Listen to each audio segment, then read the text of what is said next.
Sendo assim, meus queridos irmãos, vamos dar continuidade então à série de exposições na Epístola de Paulo aos Romanos. Estamos na conclusão da exposição desta epístola e eu convido os irmãos a abrirem a palavra de Deus em Romanos, capítulo de número 15. E aqui, meus irmãos, como de outras vezes, eu preferi dividir esse último bloco do capítulo 15 em duas partes. Sendo assim, nós vamos fazer uma leitura do versículo 22 ao versículo 33, mas hoje nós vamos nos deter na exposição dos versículos 22 ao versículo 24. Vou repetir. Nós vamos fazer a leitura do versículo 22 ao versículo 33, mas vamos nos deter na exposição de hoje, na primeira parte, que vai do versículo 22 ao versículo 24, e continuaremos a exposição dessa última parte do capítulo 15, a partir do versículo 25, no próximo domingo, se assim o Senhor nosso Deus nos permitir. Então, Romanos capítulo 15, versículo de número 22. Assim diz o Senhor: essa foi a razão, porque também muitas vezes me senti impedido de visitar-vos. Mas agora, não tendo já campo de atividade nestas regiões e desejando há muito visitar-vos, penso em fazê-lo quando em viagem para a Espanha, pois espero que de passagem estarei convosco e que para lá seja por vós encaminhado, depois de haver primeiro desfrutado um pouco a vossa companhia. Mas agora estou de partida para Jerusalém, a serviço dos santos, porque aprouve a Macedônia e a Acaia levantaram uma coleta em benefício dos pobres dentre os santos que vivem em Jerusalém. Isto lhes pareceu bem, e mesmo lhes são devedores, porque se os gentios têm sido participantes dos valores espirituais dos judeus, devem também servi-los com bens materiais. Tendo, pois, concluído isto, e havendo-lhes consignado este fruto, passando por vós, irei à Espanha, e bem sei que, ao visitar-vos, irei na plenitude da bênção de Cristo. Rogo-vos, pois, irmãos, por nosso Senhor Jesus Cristo e também pelo amor do Espírito, que luteis juntamente comigo nas orações a Deus a meu favor, para que eu me veja livre dos rebeldes que vivem na Judéia, e que este meu serviço em Jerusalém seja bem aceito pelos santos, a fim de que, ao visitar-vos pela vontade de Deus, chegue à vossa presença com alegria e possa recrear-me convosco. E o Deus da paz seja com todos vós. Amém e amém. Senhor Deus bendito, tua palavra foi lida e agora será proclamada aos nossos corações.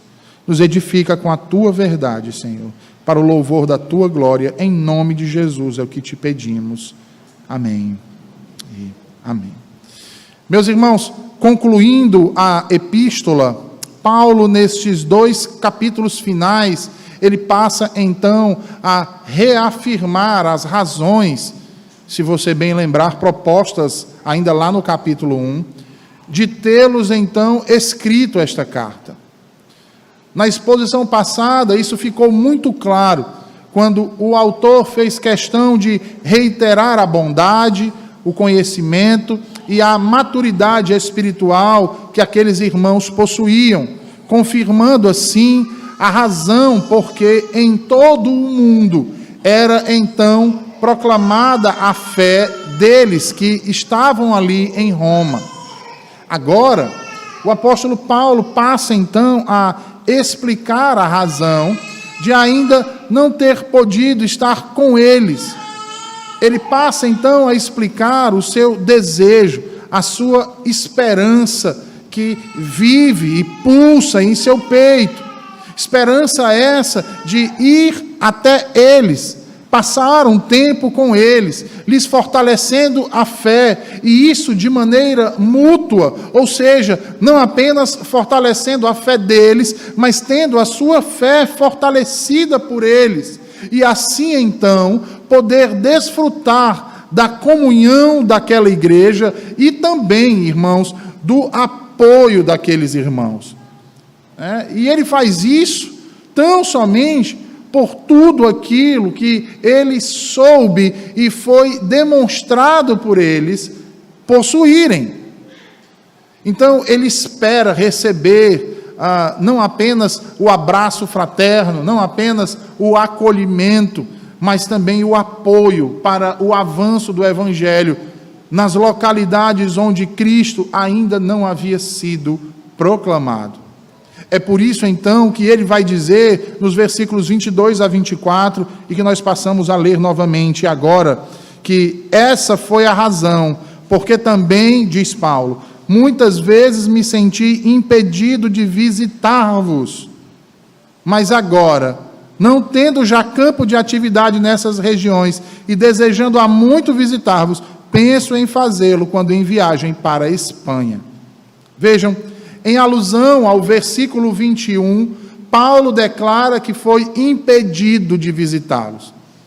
E aqui eu chamo a sua atenção para falar dessa ação, desse verbo que é utilizado aqui por nosso autor, uma vez que o mesmo se encontra na voz passiva, ou seja, o sujeito está sofrendo a ação verbal, e além disso, esse mesmo verbo aqui, impedido, se encontra naquilo que chamamos de tempo imperfeito, na língua grega, ou seja, esse tempo verbal expressa uma ação que está em processo, ou seja, Paulo foi impedido, e Paulo continua sendo impedido até o momento de estar com eles.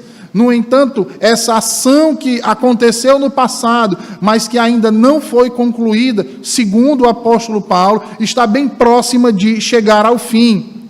Observem, meus irmãos, que essa ação verbal aqui utilizada por Paulo dizia respeito, intrinsecamente, à complexa tarefa de proclamar o Evangelho e estabelecer comunidades cristãs de adoração, como ele mesmo frisou anteriormente, de Jerusalém ao Ilírico, entre aqueles que ainda nada haviam ouvido sobre Cristo. Essa era a maior razão de seu impedimento para ainda não poder ter estado com eles em Roma e ainda não poder estar. Afinal, ele necessitava cumprir mais uma outra missão que ele deixa muito claro a partir do versículo 25 que nós lemos aqui, que era ir até Jerusalém para levar as coletas de oferta que ele recebeu das igrejas na região da Macedônia e na região da Acaia aos santos em Jerusalém. Eu vou explicar melhor isso na próxima exposição. Sendo assim, duas coisas precisam ser destacadas aqui nesses primeiros versículos 22 a 24. Em primeiro lugar, nós precisamos destacar, meus irmãos, nessa manhã, o compromisso de Paulo com a obra missionária que Deus o incumbiu. E em segundo lugar, nós precisamos destacar também o deleite pela comunhão dos santos que o apóstolo dos gentios nutria em seu coração. E assim, vejam, Paulo não partiria enquanto não houvesse divulgado o Evangelho nos territórios onde até aquele momento ele vinha trabalhando. E por que Paulo não faria isso? Ora, nós bem sabemos que o apóstolo Paulo não tinha o feitio de começar um trabalho e largar aquele trabalho pela metade, de iniciar uma obra e abandonar aquela obra pelas dificuldades que aparecessem no caminho. E aqui, meus irmãos, nós encontramos uma prova incontestável não apenas do seu zelo, mas principalmente do seu compromisso, da sua dedicação sincera ao Evangelho de Cristo e principalmente ao ministério que lhe havia sido confiado pelo Senhor. Em meio a tanta negligência e descaso por parte de muitos ministros e oficiais em nossos dias, meus irmãos, o exemplo de Paulo torna-se extremamente importante de aqui ser suscitado. Compromisso, dedicação, zelo, ética e compaixão eram virtudes exacerbadas na vida do apóstolo dos gentios. Ora, Paulo havia plantado e nutrido igrejas em diversos lugares, meus irmãos.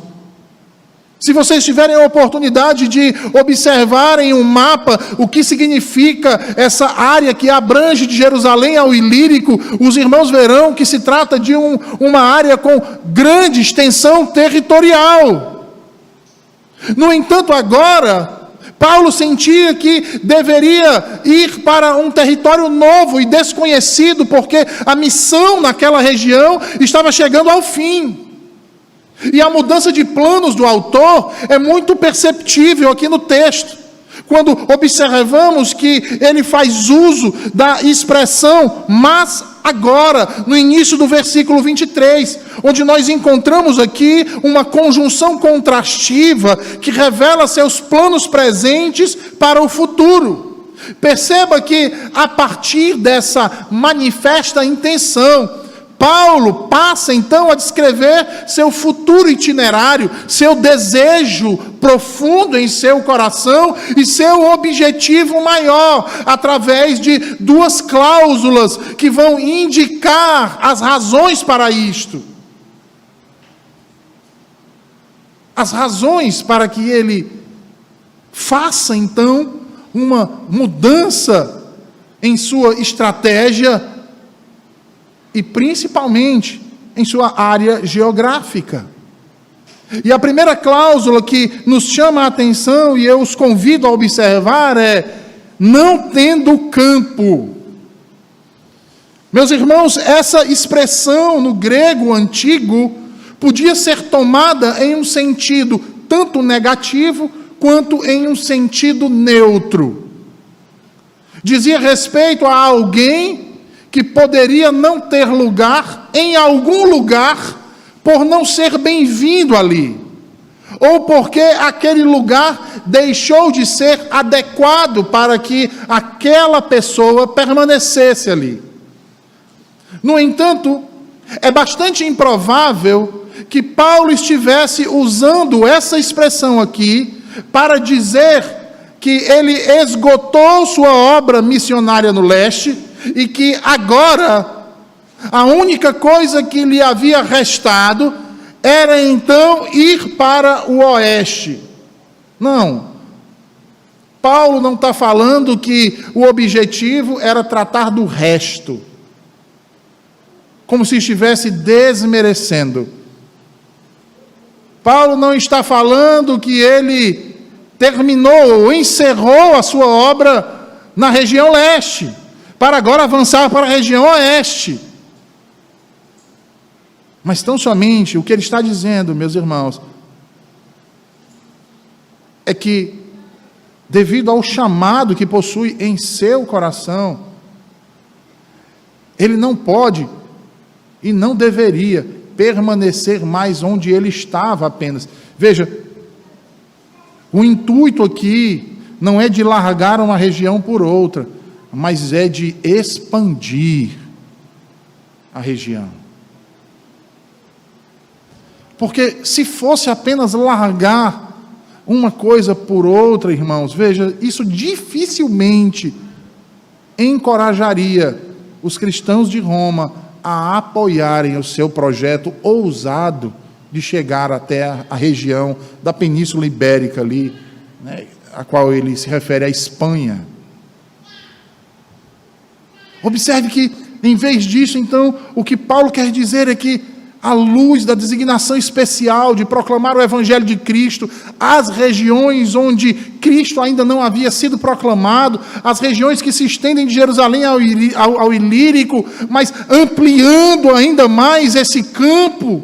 Agora ele está pronto, ele está preparado para avançar, para levar essa área a se ampliar, a atingir novas localidades, a chegar a outros povos que ainda não ouviram acerca de Cristo, a fim de cumprir com o seu ministério, a fim de cumprir e obedecer à ordem do seu Senhor.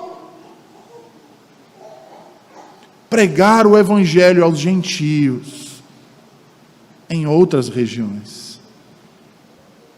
A segunda cláusula, vejam aí, é desejando há muito visitar-vos. O termo traduzido aqui como desejando aparece apenas aqui nessa passagem.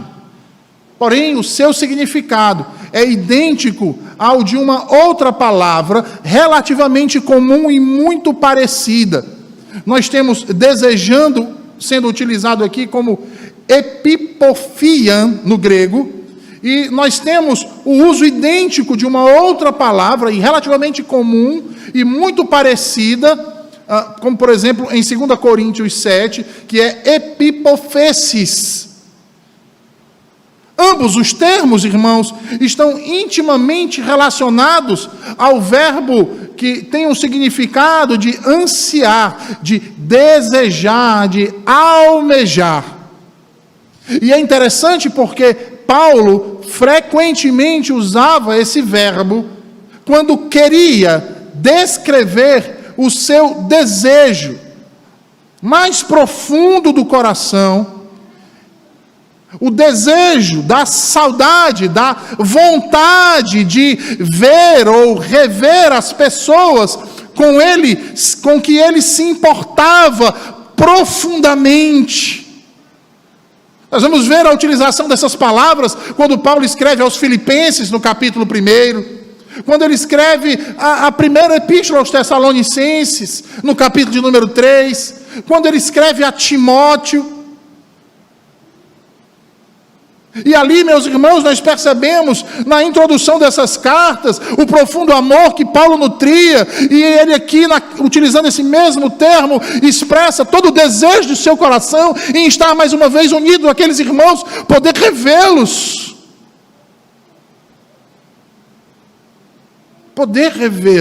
poder conhecê-los.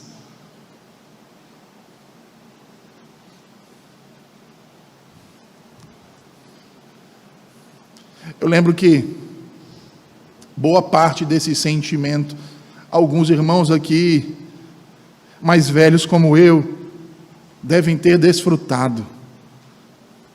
Quando nossos familiares, irmãos e irmãs, moravam em outras cidades e tinham filhos e filhas, e nós não podíamos vê-los, nós apenas ouvíamos a notícia pelo telefone e o nosso coração se enchia de esperança e de alegria e de desejo de poder ver como aquela criança era, de tê-la nos nossos braços, de poder abraçar o ente querido que estava distante. Hoje nós podemos fazer, pelo avanço da tecnologia, uma live, um vídeo, mas no tempo de Paulo não tinha isso. E há bem pouco tempo atrás nós também não tínhamos. Então nós podemos perceber um pouco do que esse desejo no coração do apóstolo significa aqui. Vejam, a longa lista de saudações para pessoas específicas, quando nós chegamos ao capítulo 16 de Romanos, vão nos dar uma amostra dessa realidade do que Paulo nutria. Vão explicar esse sentimento que ele tem no seu coração. Por isso ele diz: desejo há muito visitar-vos.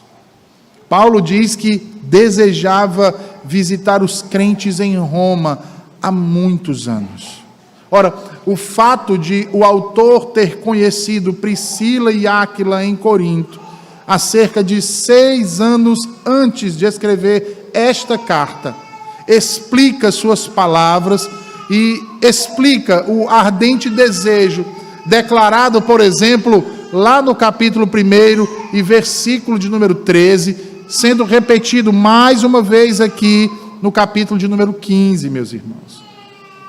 Percebam que Paulo, educadamente, ele nos apresenta o seu plano de visitar os irmãos em Roma, porém, enquanto se destina para outro lugar. Isso fica bastante claro na cláusula temporal, quando ele diz, quando em viagem para a Espanha. No entanto, ao seguir isso, nós percebemos que o texto sofre uma intervenção abrupta, muito provavelmente por perceber Paulo que, ao citar a Espanha como sendo seu itinerário, seu objetivo maior, precisaria explicar a razão de Roma não ser seu destino final. Até porque ele esperava poder contar com o apoio dos crentes romanos. Os pais da igreja, em sintonia com a situação cultural que Paulo enfrentava aqui, meus irmãos, parecem ter percebido isso instintivamente nas suas palavras. Orígenes vai dizer que a menção de Paulo em ver os romanos no caminho para a Espanha não deveria ser entendida como se Paulo estivesse demonstrando pouco amor ou interesse de estar ali em Roma, decidindo apenas vê-lo de passagem enquanto viajava em outra direção. De fato, o que Paulo parece demonstrar aqui é um certo grau de preocupação com isso, com a má interpretação de suas palavras, a má interpretação de sua intenção verdadeira, a má interpretação de seu objetivo maior. E é por isso, então, para garantir que isso não aconteça, que em suas palavras ele deixa subentender que iria para a Espanha e que nesse trajeto ele ficaria em Roma até que estivesse pronto para partir. É por isso que ele diz, veja aí, que para lá seja por vós encaminhado depois de haver primeiro desfrutado um pouco da vossa companhia. Ou seja, Paulo, para fazer com que não pensem de maneira errônea, ele diz, eu vou para a Espanha, mas vou passar um tempo com vocês. Mas vejam, amo muito vocês, eu só vou para a Espanha no tempo certo, enviado por vocês. Quando vocês disserem, Paulo, é hora de você partir, você vai partir. Paulo procura amenizar a situação para que eles não tenham uma má impressão acerca de suas intenções, irmãos.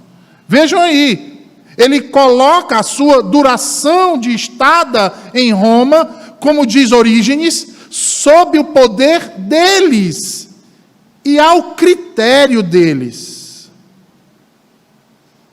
E aqui, meus irmãos, certamente com essa sintaxe quebrada de Paulo, nós podemos ver a natureza delicada de uma situação cultural, onde dar e receber hospitalidade eram extremamente importantes.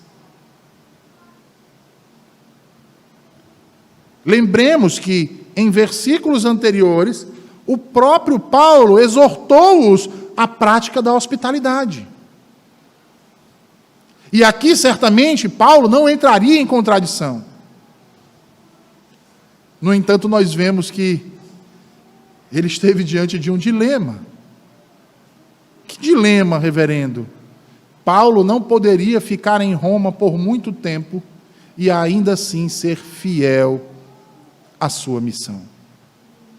Vejam,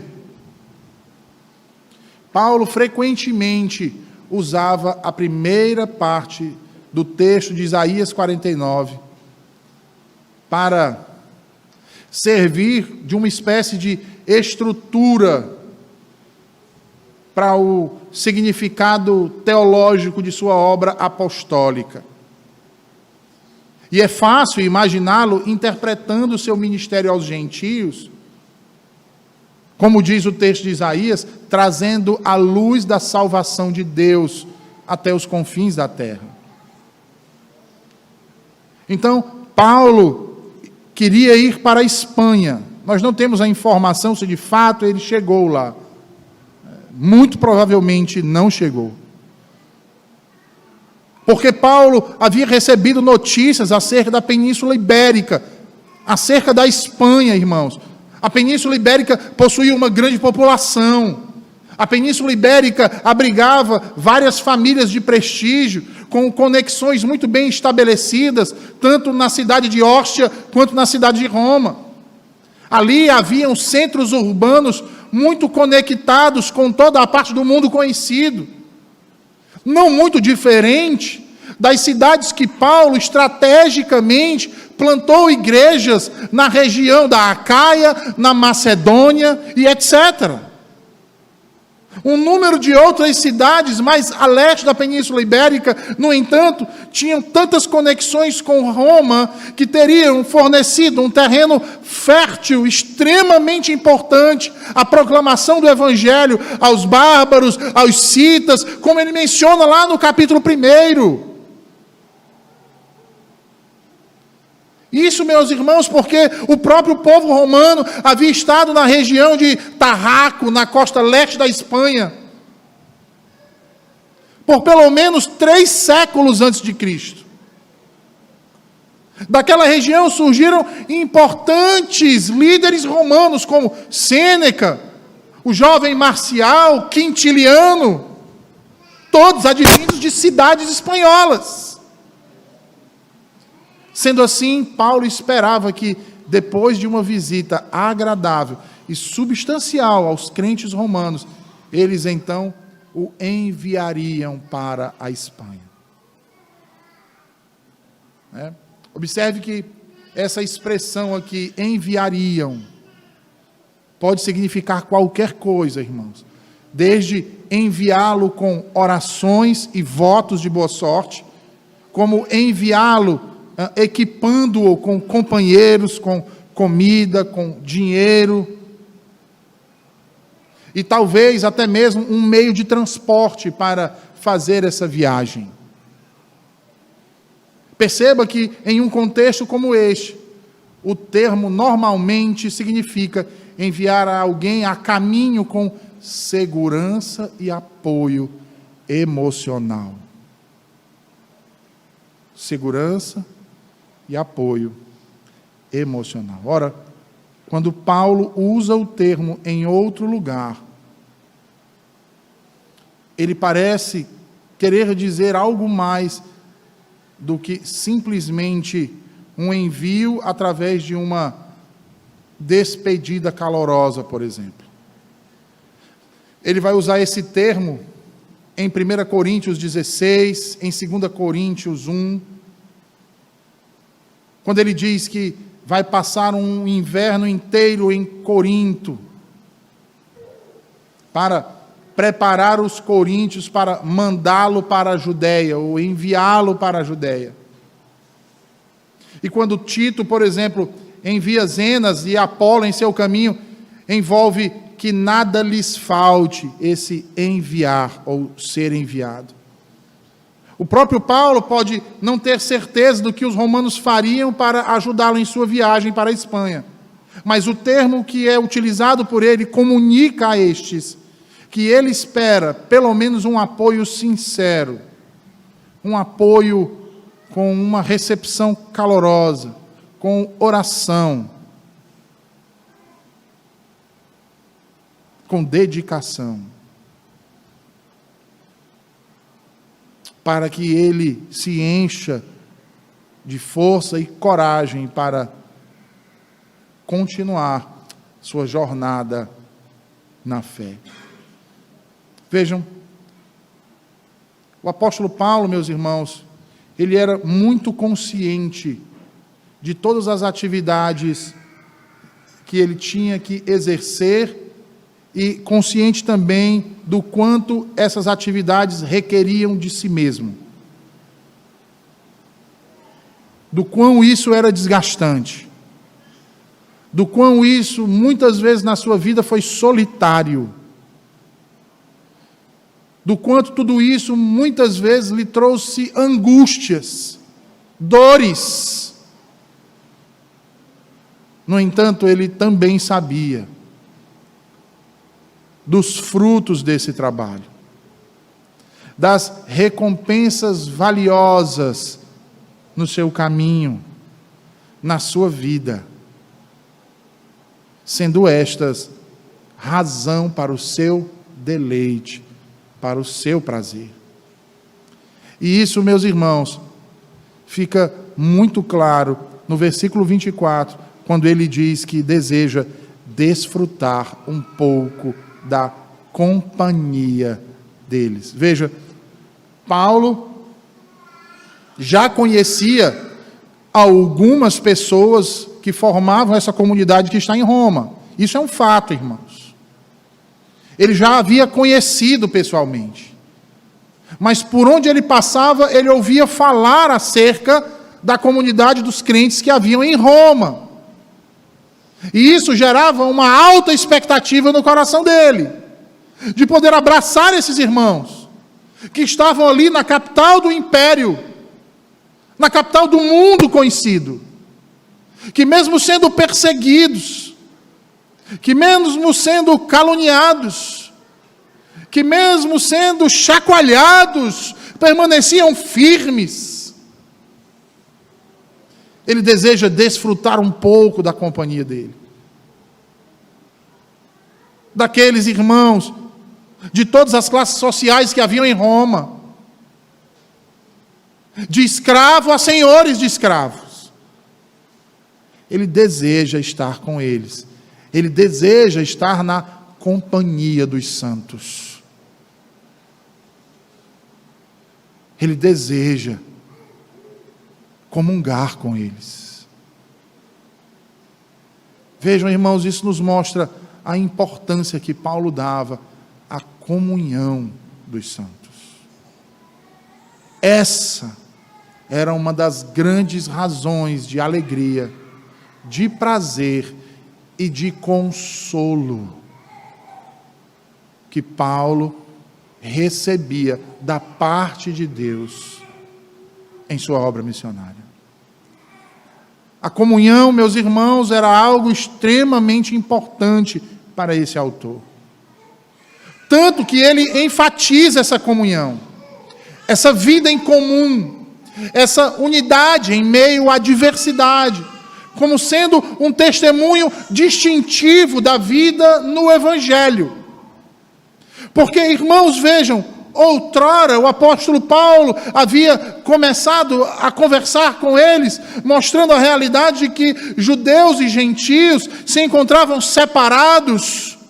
De um lado, moralistas, de outro lado, sábios, inimigos próximos, mas longe da verdade, necessitados do Evangelho, pois nenhum deles era justo, nenhum deles sequer, mas pela graça e misericórdia de Deus, todos eles, sem distinção, foram então justificados pela fé, adotados e santificados pela obra do bendito Filho de Deus, nosso Salvador Jesus Cristo. E agora então são chamados de filhos por Deus, irmãos de Cristo, unidos em um só corpo, uma só fé, um só Deus e um só Senhor e Salvador Jesus Cristo.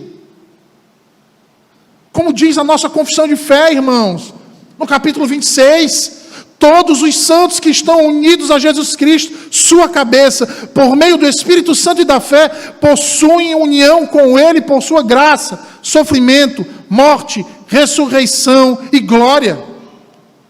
E, por estarem unidos a Ele, estão unidos uns aos outros em amor,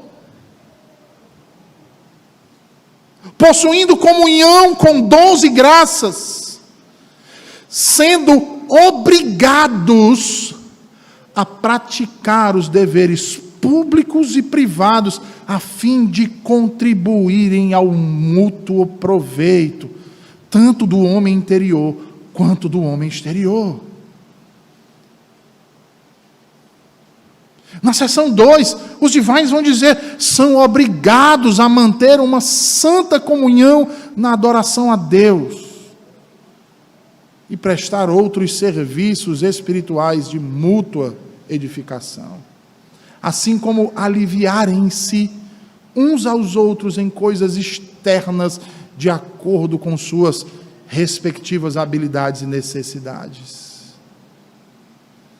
Veja, a nossa confissão termina a seção 2 dizendo: esta comunhão, conforme Deus oferecer oportunidade, deve ser estendida a todos aqueles que, em todo lugar, invocam o nome do Senhor Jesus. O nome do Senhor Jesus.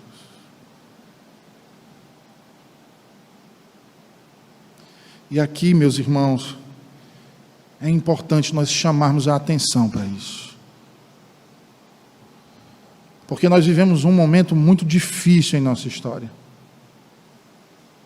Que já era difícil antes da pandemia global do coronavírus e que se tornou ainda mais difícil depois dessa pandemia. Se é que há um depois. Nós temos visto a cada dia mais nascer um tipo de, abre aspas, crente desigrejado, fecha aspas. E dentro das igrejas, nós temos visto crescerem grupos, separando-se da comunhão com todos, para se imiscuírem em um pequeno grupamento, sendo muitas vezes sectário aos demais irmãos e até demais denominações. E quando nós olhamos para o que nos diz as Escrituras, irmãos, quando nós olhamos para o que reiteram os nossos símbolos de fé, e percebemos o que vem acontecendo em nossas igrejas, nós devemos ficar preocupados. Porque parece que não há mais comunhão com o todo, apenas em pequenas partes. É como se não pudesse haver mais pluralidade dentro das igrejas. Tivesse que haver, inequivocamente, uma pessoa só comandando a mente de todos. E essa pessoa não é Jesus Cristo. E eu não vou antecipar, porque eu vou falar isso lá no capítulo 16, versículo 17, quando Paulo vai falar de dissensão. Porque é isso que vem acontecendo. Quebra da comunhão leva à dissensão dentro do corpo de Cristo. O nosso objetivo dentro da igreja, irmãos, não é nos separar uns dos outros, mas é nos unir. Lembrando que o que nos une não é a maneira como nós pensamos, é o sangue de Cristo que foi derramado na cruz do Calvário por nós. O que nos une é o nosso Salvador. É Ele quem nos une. Porque é Ele quem nos salva. Porque foi Ele quem morreu por nós. Ele não morreu por nossa causa, irmãos, por nossa política, por nossas ideias. Ele morreu por nossas pessoas, por nosso ser miserável, pecadores. Foi por isso que Ele morreu. Ele não morreu por bandeira de direita, Ele não morreu por bandeira de esquerda, Ele não morreu por tradição A, por tradição B, Ele morreu por pessoas. E por seu sangue nos uniu em seu corpo, estabelecendo um pacto eterno e pacto de vida, irmãos. Vejam, abra sua Bíblia em João 15.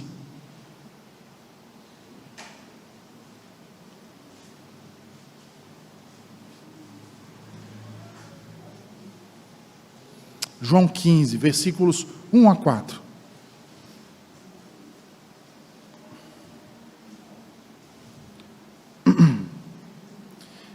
Em João 15, 1 a 4, Jesus diz: eu sou a videira verdadeira e meu Pai é o agricultor. Todo ramo que, estando em mim, não der fruto, ele o corta. E todo o que dá fruto, limpa, para que produza mais fruto ainda. Vós já estáis limpos pela palavra que vos tenho falado. Permanecei em mim, e eu permanecerei em vós. Como não pode o ramo produzir fruto de si mesmo, se não permanecer na videira, assim nem vós o podeis dar, se não permanecerdes em mim. Meus irmãos, eu não sou um conhecedor de plantas, como o Senhor Jesus certamente o é. Muito menos eu entendo de agricultura. Porém, desde que eu me mudei, tendo que lidar com um pequeno jardim, eu passei a observar algumas coisas e pesquisar outras. E rapidamente tive um bem ralo conhecimento sobre o crescimento de rosas e aprendi que depois que elas começam a morrer, é preciso serem podadas, é preciso serem cortadas em um determinado ponto do caule. E quando nós removemos esses galhos e essas flores que estão morrendo, nós fazemos com que as demais se tornem mais fortes e mais bonitas no devido tempo. Eu confesso que no início, esse processo me parecia contraditório. Eu cheguei até a comprar alguns fertilizantes, algumas coisas, achando que por estar morrendo eu tinha que dar vitamina para a planta, alguma coisa nesse sentido, né? E aí quando alguém me dizia assim, não, tem que cortar, eu pensava, mas se cortar uma parte da planta, eu vou estar prejudicando, eu vou estar destruindo ela. No entanto, eu estava errado, irmãos. Porque o processo da poda é voltado para fortalecer aquilo que nutre a planta, aquilo que a conduz para produzir frutos mais consistentes, fortes e belos. E este é um processo muito importante. Por exemplo, no cuidado de uma vinha, suscitada aqui nessa parábola pelo Senhor Jesus Cristo. Né? Precisamente o tipo de árvore que o Senhor Jesus faz questão de suscitar aqui. E aí Jesus, ao contar essa metáfora, ele se dirigia aos seus discípulos, aos crentes, aqueles que desfrutam de comunhão com Ele, aqueles que mantêm um relacionamento salvífico com Ele. E sendo assim, então eu pergunto a você, você já parou para pensar nessas palavras de Jesus, sobre o que acontece quando um desses ramos são cortados da videira, são cortados de um galho? Vejam, a Bíblia diz que eles murcham e morrem. Sabe por que eles murcham e morrem? Porque eles são cortados da sua fonte de vida. Estes não produzirão mais qualquer fruto. Eles se tornam incapazes disso. Quando alguém se retira da comunhão dos santos, ele desapega da fonte de vida dos santos. Quando alguém se desapega da comunhão dos santos e cria um grupinho específico, ele faz com que aqueles se desapeguem como um galho que está morrendo e está fazendo com que todos os frutos que estão nele também pereçam, porque nele não há vida. Ele também, assim como saiu da fonte da vida, retirou aqueles da fonte da vida, porque neste não há vida. Então a tendência é morrerem juntamente com ele.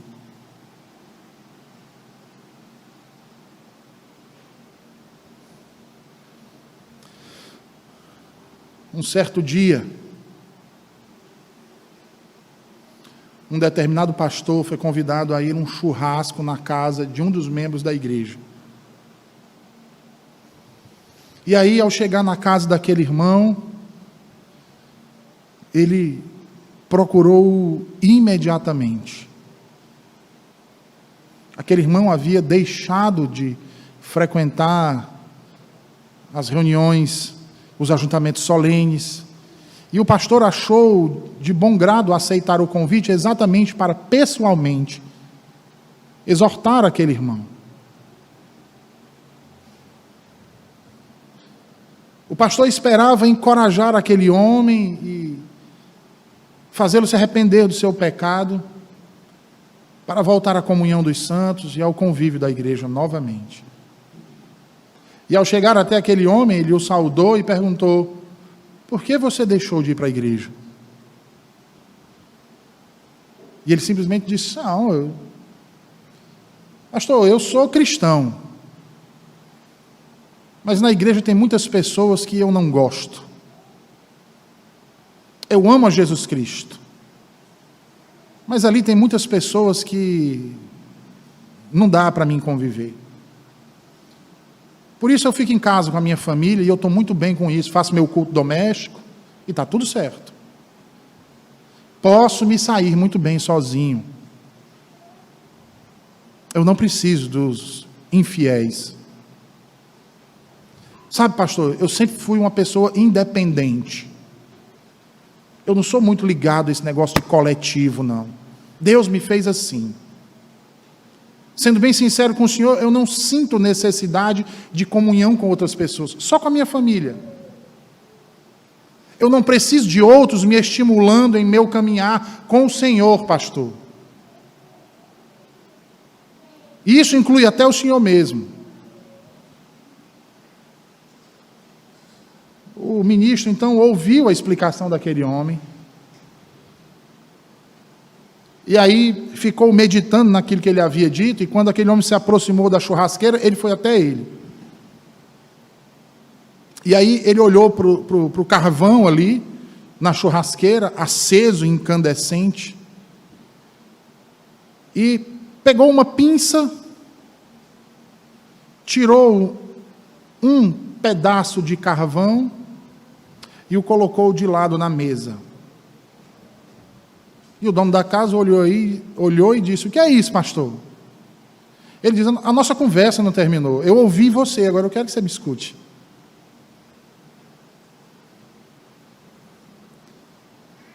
E quando ele colocou aquele carvão que ele retirou de junto dos outros, que estava bem vívido e aceso, e colocou em cima da mesa, imediatamente o carvão foi se acinzentando. E ele olhou para aquele irmão e disse: você está vendo o que está acontecendo com esse carvão? Alguns instantes atrás, eu não ousaria tocar com minhas mãos nesse carvão, sequer aproximá-la dele, porque ele ardia pegando fogo.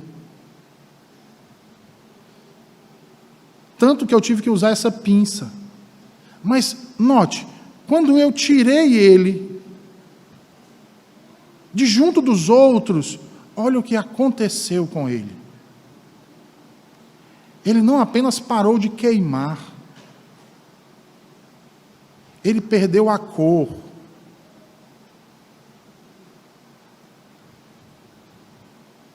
Ele perdeu a sua força. Ele agora nada mais é que um pedaço de toco queimado. Ele não pode mais assar a carne que estava na churrasqueira. E sabe o que é isso, irmão?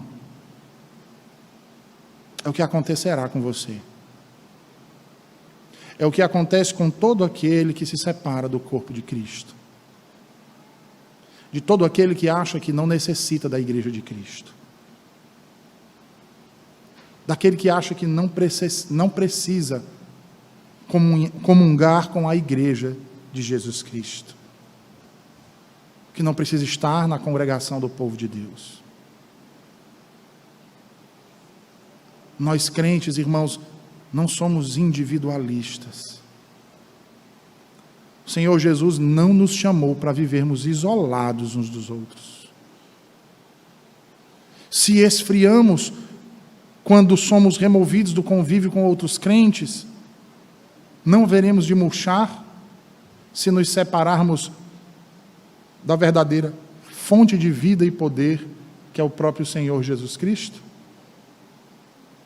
Ou será que você não atentou ainda que a comunhão dos santos mantém a nossa fé viva e ativa? Por que você acha que Paulo se deteve desde o capítulo 12, exortando os irmãos à vida de comunhão uns com os outros, a perdoar, a ter o outro em maior estima, a deixar de lado as diferenças e a fazer tudo isso por amor, suportando, ou seja, ajudando, fortalecendo uns aos outros no caminho da fé, não se omitindo, não se apartando, não se mantendo à distância de uns em detrimento de outros.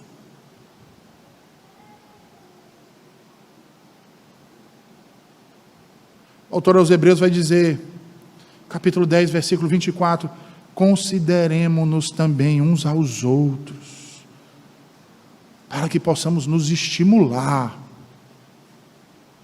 à prática das boas obras.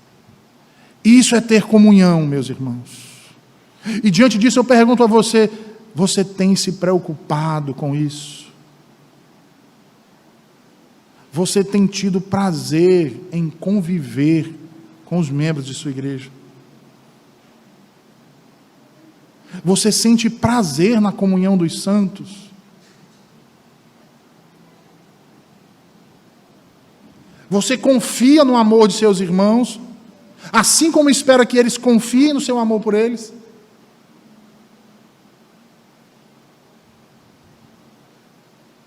Se as suas respostas são sim, louvado seja Deus por isso. Permaneça assim. Se aprimore cada vez mais nisso. Mas se suas respostas ressoam como uma sonora negação, eu exorto a você a se arrepender nessa manhã. Voltar-se para Cristo, o autor e consumador de nossa fé. Que nós, meus irmãos, em todos os nossos projetos, enquanto confiamos em Deus para o seu cumprimento, confiemos também com submissão, deixando tudo em suas mãos, como o infinitamente sábio pode lhe dar. Deixando as pendências e as querelas que surgem na nossa vida serem tratadas segundo a verdade que Ele nos entregou. E em amor, ajudando os mais fracos a se tornarem fortes e evitando que os fortes queiram se tornar iguais a Deus. Ou queiram se tornar deuses. A comunhão, irmãos, é para andarmos juntos para a glória de Deus. Não é para a glória dos oficiais da igreja. Não é para a glória do pastor da igreja. É para a glória de Jesus Cristo, nosso bendito Salvador. Nosso Senhor. Vamos orar? Ó Senhor bendito, nós te rendemos graças por tua misericórdia, por teu amor, por tua bondade, Senhor. Porque não nos esqueceste, nós pecadores vis, tu nos concedeste a verdade, a luz do teu evangelho. E por isso estamos aqui. Pela tua verdade, pelo teu amor, pela tua graça, Senhor, e pela fé que Tu nos outorgaste como dom precioso. Abençoa-nos cada vez mais com a Tua verdade. Transforma-nos o coração para o louvor e a glória do Teu santo nome. Perdoa, Senhor, os nossos pecados, em nome de Jesus. Amém. Amém. Vamos